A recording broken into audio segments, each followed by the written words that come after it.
โลมาจากฝากฟ้าในพานฉันใดในวัดป่ายอมมีมาสืบศรัทธาจากครูบาพระอารามนามวัดพระพุทธไตรโลกนาถขอพระราชาชาพระมูลนิธิพระพุทธาเมตตานั้นท่านทรงมาสักกุโรจงรู้กันว่านั้นคือพระเจ้าผู้มันและมันคงจากกุโร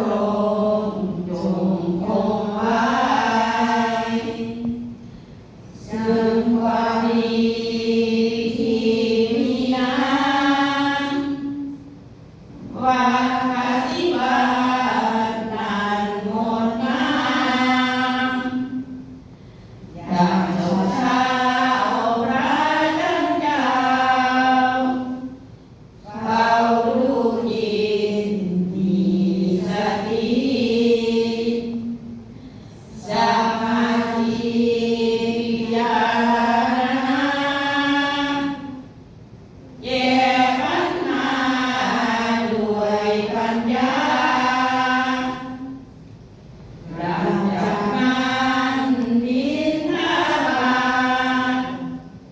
โปรดชาวบ้านต่างยืนรอยกย่อใจให้ใส่ใจตามมาไปในทุกวันกันถึงเช้าเช้าอาทิตย์ที่เบิกบานข้าญาติโยมได้ชื่นชมบุญกุศลที่ล้นทำนำกรวดน้ำตามสมบูรณ์คนเคยรักและเคยชังแต่กันไหมขอให้ได้ในกุศลผลของบุญช่วยหนุนส่งให้พ้นทุกข์มีสุขเถิดเพื่อโลกาญาติธรรมให้คำนึงถึงบุญบา